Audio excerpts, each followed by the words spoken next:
Everyone. तो कैसे हैं आप सब? आई होप आप सब बहुत अच्छे होंगे और बहुत अच्छे से पढ़ाई भी कर रहे होंगे। तो जैसे कि लास्ट वीडियो में हमने हेलमिंथ डिसीज़ को डिस्कस किया था, मैं उम्मीद करती हूँ कि आपको हेलमिंथ डिसीज़ से रिलेटेड जितने एमसीक्यू हमने क्लास में डिस्कस किए थे वो सब समझ में आए होंगे। तो आज की इस वीडियो में हम इम्यूनिटी से रिलेटेड बहुत सारे एमसीक्यूज डिस्कस करेंगे। इम्यूनिटी को हम दो पार्ट में डिवाइड करेंगे क्योंकि इम्यूनिटी टॉपिक बहुत बड़ा है, तो उसको हम दो पार्ट में उसके एमसीक्यूज को डिस्कस करेंगे। तो आज हम उसका फर्स्ट पार्ट करेंगे। ये फर्स्ट पार्ट आपको तभी समझ में आएगा जब आप बुक से इसको कंप्लीट कर लेंगे, इम्यूनिटी को मेरे साथ कंप्लीट कर लेंगे और इन एमसीक्यूज को करेंगे। तो आप लोगों को क्या करना है, पहले ही आपको इम्यूनिटी को पढ़ के रखना है, उसके बाद इन एमसीक्यूज को देखना है। इससे आपका चैप्टर बहुत ईजीली हो जाएगा। तो चलिए अपने इम्यूनिटी के एमसीक्यूज को शुरू करते हैं।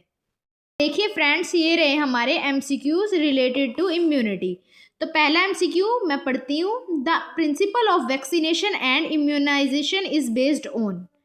क्वेश्चन का मीनिंग है कि जो वैक्सीनेशन हम लोग करते हैं, जैसे हम लोग देखते हैं ना कि पोलियो के इंजेक्शन लग रहे हैं, बहुत सारी तरह के इंजेक्शंस हमें बचपन में लगते हैं, वैक्सीनेशन होता है। तो ये जो इंजेक्शंस हैं इनका प्रिंसिपल क्या है? फर्स्ट ऑप्शन दिया हुआ है effector cells, second option memory cells, third option B lymphocyte and fourth option is T lymphocytes.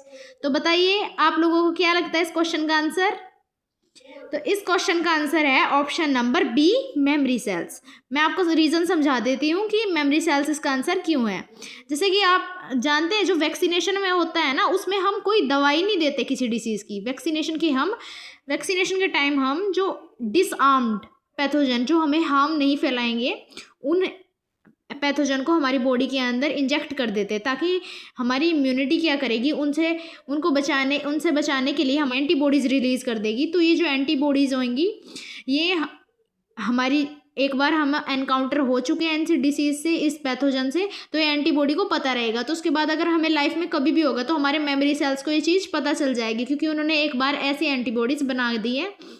जब फर्स्ट टाइम पे एनकाउंटर करेंगे तो इसकी इंटेंसिटी थोड़ी कम होगी, लेकिन अगर आगे कभी लाइफ में हमें ऐसी प्रॉब्लम आई तो उस वक्त उसकी इंटेंसिटी बहुत हाई होगी। तो ये कैसे पता चल रहा है? कौन से सेल्स इनको याद रखेंगे? Memory cells. तो इसका ऑप्शन क्या जाएगा? Option number B correct answer. चलिए बढ़ते हैं अपने सेकंड क्वेश्चन की तरफ। IgE is response for. IgE क्या है? एक एंटीबॉडी है। IgE भी एक एंटीबॉडी है। बहुत सारी एंटीबॉडीज होते हैं लाइक IgG, IgA, IgE। तो IgE ये जो रिस्पॉन्सिबल होती है वो कौन से रिएक्शन के लिए रिस्पॉन्सिबल होती है? फर्स्ट दे रखा है allergic reaction, second option is colostrum. तो इसका राइट आंसर क्या आ जाएगा? ये बिल्कुल NCERT की लाइन में ही दिया हुआ है, बहुत इजी इसका आंसर है। इसका आंसर है ऑप्शन नंबर ए, एलर्जिक रिएक्शन। IgE किसके लिए रिस्पॉन्सिबल है? एलर्जिक रिएक्शन के लिए। तो चलिए बढ़ते हैं अपने थर्ड क्वेश्चन की तरफ। Acid in stomach is the example of. जो हमारे स्टमक के अंदर एसिड होता है ये कौन सा एग्जाम्पल है? कौन से बैरियर का एग्जाम्पल है? हमारी बॉडी में ना बहुत तरह के बैरियर्स लगे हुए हैं हमें पैथोजन से बचाने के लिए। सेलुलर बैरियर भी लगे हुए हैं, साइटोकाइनिन बैरियर भी लगे हुए हैं, फिजिकल बैरियर भी लगे हुए हैं, फिजियोलॉजिकल बैरियर भी लगे हुए हैं। तो एसिड इन स्टमक, ये हमारी बुक में चारों बैरियर्स के एग्जांपल्स दिए हुए हैं। तो जो हमारा एसिड इन स्टमक है ये इनमें से किसका एग्जाम्पल है? तो ये किसका एग्जाम्पल है? फिजियोलॉजिकल बैरियर का। तो इसका ऑप्शन क्या जाएगा? ऑप्शन नंबर ए। ठीक है, समझ में आ रहे हैं ना क्वेश्चन? देखा कितने ईजी है। अगर आप NCERT को रीड करके आए हैं तो ये आपके लिए बहुत ईजी क्वेश्चन है। तो चलिए चलते हैं अपने अगले क्वेश्चन की तरफ। Question number 4, acquired immunity is by birth. Option number A by birth, option number B memory based, option number C non specific, option number D get from mother. तो जो एक्वायर्ड इम्यूनिटी है, हमारी body में दो तरह की immunity होती है। फर्स्ट होती है innate immunity and second one is acquired immunity. तो जो इन्नेट इम्यूनिटी होती है वह हमें बाय बर्थ मिलती है। ये एक नॉन स्पेसिफिक टाइप की इम्यूनिटी है। कौन से टाइप की? Non specific.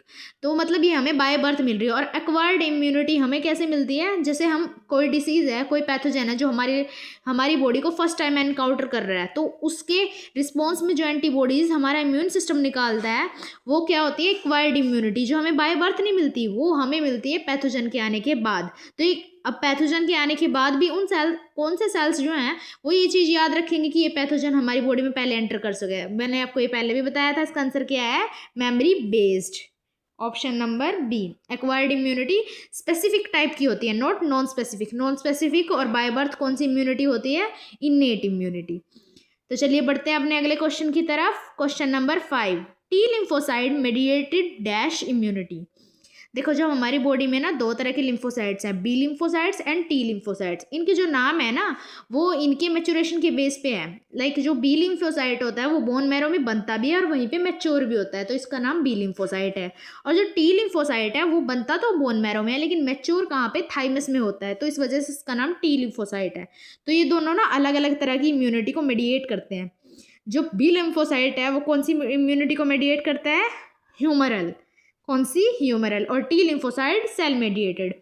सेल मेडिएटेड आपको पता है ये इम्यूनिटी कहाँ पे काम आती है। लाइक हम जब मान लो किसी का कोई ऑर्गन ख़राब होता है तो हम उसको ट्रांसप्लांट करते हैं, तो हमारी हम लोग उसके बहुत सारे चेकअप कराते हैं। आप कहते हैं ना कि मतलब इस चीज़ को रिजेक्ट कर दिया हमारी बॉडी ने, ये ऑर्गन को एक्सेप्ट नहीं कर पा रही, तो ये सेल मेडिएटेड इम्यूनिटी की वजह से होता है। तो इसी वजह से हमें सारे टेस्ट जो उसकी बॉडी के लिए ज़रूरी हैं, जो ताकि उसको ऑर्गन को वो एक्सेप्ट करे, रिजेक्ट ना करे, वो करने होते हैं। तो ये किसकी वजह से होता है, सेल मेडिएटेड इम्यूनिटी की वजह से। बढ़ते अपने अगले क्वेश्चन की तरफ।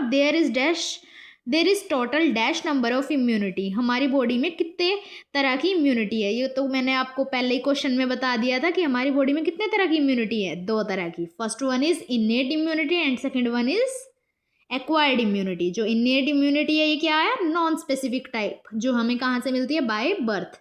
और एक्वायर्ड इम्यूनिटी मेमोरी सेल्स की वजह से, जो स्पेसिफिक टाइप की है, जब पैथोजन एनकाउंटर करता है बॉडी को तब वो इम्यूनिटी हमारे अंदर आती है। तो इसका आंसर क्या जाएगा, ऑप्शन नंबर बी, 2। चलिए बढ़ते हैं अपने अगले क्वेश्चन की तरफ। Primary response produce due to the first encounter with the pathogen is. जो पहला रिस्पॉन्स हमारी बॉडी के अंदर आता है, जब पहली बार हमारी बॉडी पैथोजन को फर्स्ट टाइम एनकाउंटर करती है, तो वो जो रिस्पॉन्स होता है क्या वो हाई इंटेंसिटी का आता है या फिर लो इंटेंसिटी का।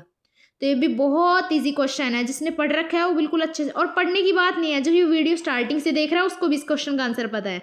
ये बिल्कुल सीधा आंसर है इस क्वेश्चन का कि जो प्राइमरी रिस्पॉन्स आएगा, हमारी बॉडी जब फर्स्ट टाइम किसी पैथोजन को एनकाउंटर करेगी तो उसकी इंटेंसिटी कैसी होगी। अभी उसको एकदम पता चल रहा है कि ये पैथोजन हमारी बॉडी में आ गया, तो जो एंटीबॉडी होगी, जो उसकी इंटेंसिटी होगी वो लो होगी एज कम्पेयर टू उसके थर्ड सेकेंड जितने एनकाउंटर्स होंगे उनसे जो उसकी इंटेंसिटी है वो कम होगी। तो इसका ऑप्शन कौन सा जाएगा, ऑप्शन नंबर बी।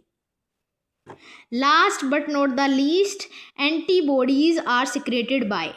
एंटीबॉडीज किनके द्वारा सिक्रेट करी जाती है। देखो दो तरह के लिम्फोसाइट है, T lymphocyte and B lymphocyte. देखो ये इन दोनों में बिल्कुल अच्छे से डिफरेंस रखना कि ये जो टी लिम्फोसाइट्स होते हैं ये एंटीबॉडीज़ कभी रिलीज़ नहीं करते। एंटीबॉडीज़ रिलीज़ करवाने के एक फैक्टर है।